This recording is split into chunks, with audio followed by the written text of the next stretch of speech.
मैं अनिल कुमार दीक्षित अपने video channel Dixit जी speaks के साथ एक बार पुनः आपके समक्ष हाजिर हूँ। इसमें हम आपके समक्ष एक धारावाहिक कहानी प्रस्तुत कर रहे हैं जिसका शीर्षक है कि विभाजन की त्रासदी और प्यार। पिछले अंक में हमने आपको बताया था कि गांव के सभी मुसलमानों से कह दिया गया है कि वे कल तक रिफ्यूजी कैंप में चले जाएं। अब हम आगे की कहानी प्रारंभ करते हैं। आगे की कहानी प्रारंभ करने से पहले आपसे रिक्वेस्ट है कि कृपया अगर आपने अभी तक हमारा चैनल सब्सक्राइब न किया हो तो सब्सक्राइब करें तथा अपने मित्रों, रिश्तेदारों, परिवार के सदस्यों के साथ भी सब्सक्राइब करने हेतु शेयर करें। तो अब हम कहानी प्रारंभ करते हैं। रात भर बारिश होने के बाद सुबह के समय से पानी कुछ थम गया था। बूंदाबांदी चल रही थी। तभी थाने में मौजूद पुलिस इंस्पेक्टर ने सोचा कि चल के मजिस्ट्रेट को कल से लेकर के आज सुबह तक का सारा हाल बता दें। उसने अपनी साइकिल उठाई और थाने से बाहर आया और आसमान के ऊपर निरीक्षण करने लगा, जैसे कि सब कुछ समझ जाएगा कि बरसात कब होगी, धूप कब निकलेगी, क्या होगा। इसके बाद उसने तेज़ी से पैडल पे पैर रखा और तेज़ी से साइकिल चलाता हुआ मजिस्ट्रेट के रेस्ट हाउस की तरफ चल पड़ा। वहाँ पहुँच करके उसने एक मजिस्ट्रेट को एक जोरदार सलाम मारा। तो मजिस्ट्रेट ने कहा, वेल इंस्पेक्टर, कैसे हो? इंस्पेक्टर ने मजिस्ट्रेट साहब को बताया कि कल रात में ही उसने सभी मुसलमानों को निकाल करके रिफ्यूजी कैंप में भेज दिया है और उम्मीद है कि आज एक शाम की गाड़ी से वे सभी पाकिस्तान रवाना हो जाएंगे। मजिस्ट्रेट ने पूछा, ये बताओ, सबकी जान माल सुरक्षित तो रहेगी ना? कहीं कोई गड़बड़ तो नहीं तुम्हारे यहाँ होने वाली है? इंस्पेक्टर ने अपनी कमर को पूरा तरह से झुकाते हुए उसके सामने पूरी चाटुकारिता करते हुए कहा, नहीं साहब, मैंने पूरा इंतजाम कर लिया है। हमारे यहाँ पर कोई भी कैजुअलिटी नहीं हुई है। मजिस्ट्रेट बोला, मैंने क्या कहा और तुमने क्या सुना? मैंने पूछा कि अगर ये रिफ्यूज़ी आज शाम की ट्रेन से जाते हैं तो रास्ते में तो कोई झंझट नहीं होगी, उनके जान माल का कोई खतरा तो नहीं है? इंस्पेक्टर लज्जित सा हो गया। उसने कहा कि सर, उनका जाना ही अच्छा रहेगा। मजिस्ट्रेट ने कहा कि देखो, अगर उनके जान माल की कुछ गड़बड़ हो तो ऐसा करो कि उनसे कैंप से कह दो कि आज उन लोगों को जाने से यहाँ से रोक दे। इंस्पेक्टर ने बड़ी ही चालाकी के साथ कहा, सर, अगर वो चले जाएंगे तो शायद कुछ बच भी जाए। अगर वो रिफ्यूजी कैंप में रहेंगे तो सारे के सारे मारे जाएंगे। इंस्पेक्टर की समझ में नहीं आ रहा था कि मजिस्ट्रेट साहब के दिमाग में क्या चल रहा है। वो ऐसा क्यों कह रहे हैं कि अगर कुछ दिक्कत हो तो आज ऐसा करो कि उन मुसलमानों को पाकिस्तान की तरफ न जाने दो।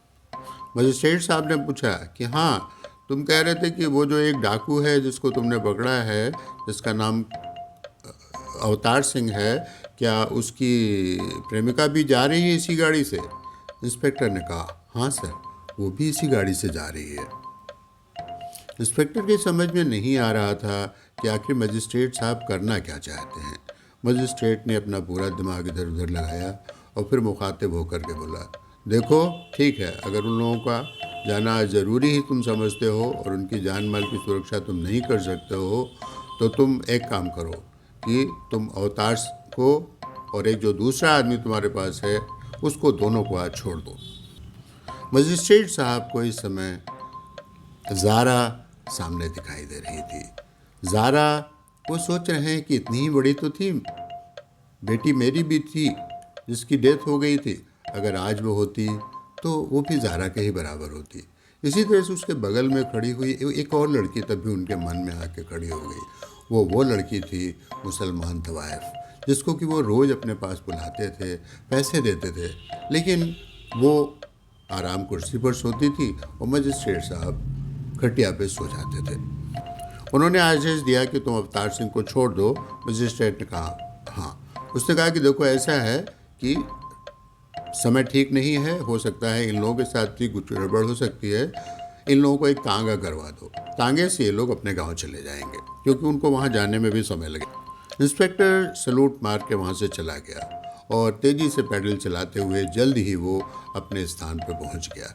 वहां जा कर के उसने अपने हवलदार को बुलाया और उससे कहा कि अवतारे को और एक जो दूसरा आदमी यहाँ पे बंद है, उन दोनों को छोड़ दो। उन लोगों के लिए एक तांगा करवा दो जिससे कि वो अपने गांव समय से पहुँच जाए। इधर लंबा अपने साथियों और इधर उधर के और गुंडों ने जो एक गिरोह बनाया था उनके साथ मिलकर के एक नई कहानी रचने की योजना बना रहा था।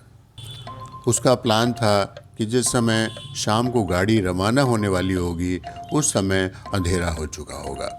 उसका कहना था केबिन में जब सिग्नल डाउन करने के लिए लीवर खींच लिया जाएगा उसके बाद गाड़ी रवाना हो जाएगी।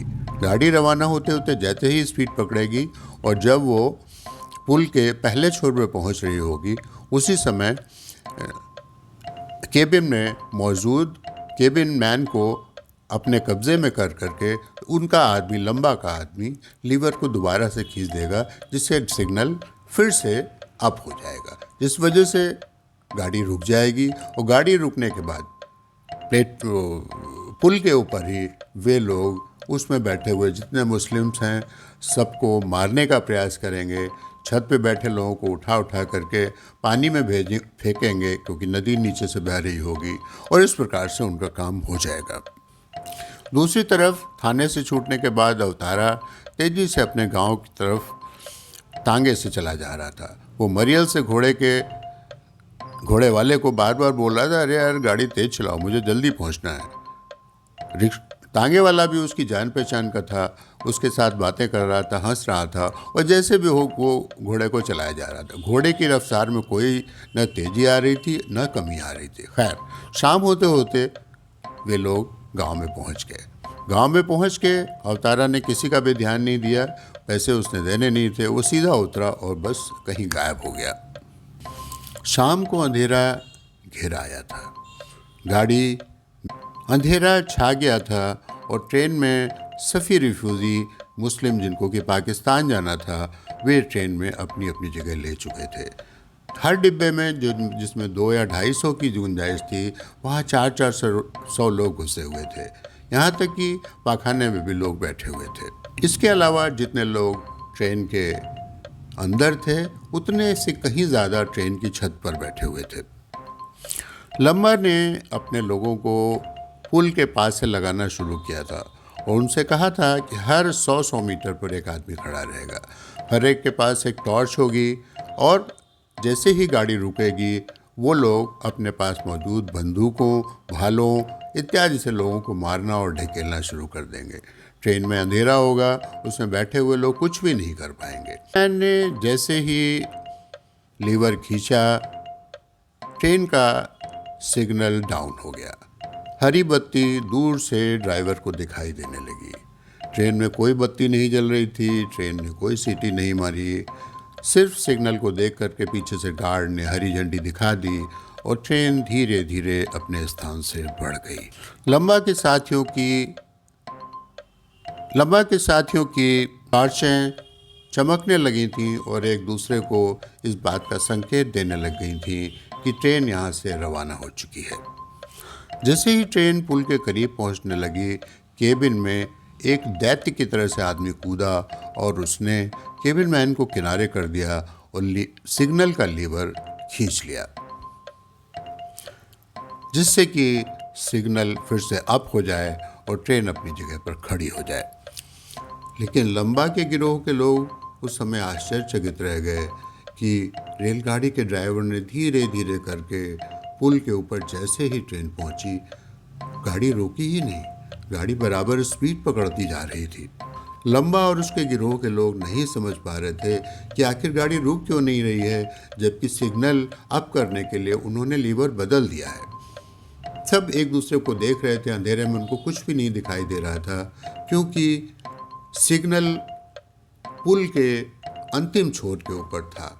उनको यही दिखाई दे रहा था सिग्नल तो हरा है, जबकि अभी अभी उन्होंने लीवर खींच करके उसको लाल किया है और अभी तक वो हरा ही दिखाई दे रहा है। तभी लंबा के दिमाग में कोई बात आई। उसने जोर से चिल्ला के कहा, दौड़ के जाओ, देखो सिग्नल के ऊपर कौन चढ़ा हुआ है।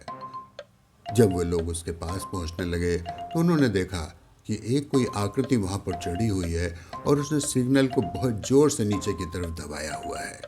वो अपनी पूरी ताकत के साथ उसको पकड़े हुए था। इन लोगों ने, लंबा गिरोह के सदस्यों ने उसको आगाह किया कि कौन है वहाँ पर, सिग्नल को तुरंत छोड़ दे, नहीं तो हम तुमको गोली मार देंगे। लेकिन वो आदमी अपनी जगह से नहीं हटा। लंबा ने आदेश दिया कि गोली मार दे, देख नहीं कौन है, होगा कोई सलाह, ऐसे करके। लेकिन उसने दूसरी गोली चलाई।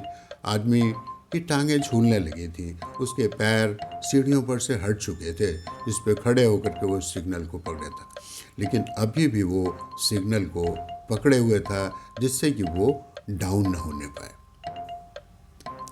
और गाड़ी रुक न जाए। इसी बीच गाड़ी और तेज होती चली गई। लंबा के गिरोह के आदमियों ने तीसरी गोली फिर से चलाई। तीसरी गोली चलाने से जो आदमी उसको पकड़े हुए था सिग्नल को, वो धब्ब से नीचे गिरा। देखा एक वो बहुत ही विशालकाय आकृति वाला कोई सिख था। ट्रेन धड़धड़ाती हुई उसी समय सिग्नल को पार कर गई। उन्होंने देखा कि वह अवतार सिंह डाकू था। अवतार सिंह ने अपनी प्रेमिका ज़ारा को लुटने मरने से बचा लिया था और रिफ्यूजीज की वो ट्रेन पाकिस्तान की तरफ चली गई थी। तो ये थी हमारी कहानी। आपको कैसी पसंद आई अपने कमेंट्स ज़रूर दीजिएगा। अगर अभी आपने हमारे चैनल को सब्सक्राइब ना किया हो तो सब्सक्राइब अवश्य कीजिएगा, शेयर कीजिएगा, लाइक कीजिएगा, दूसरों से सब्सक्राइब करने के लिए कीजिएगा। हम जल्द ही कहानी लेकर के आप सबके सामने पुनः प्रस्तुत होंगे। तब तक के लिए नमस्कार।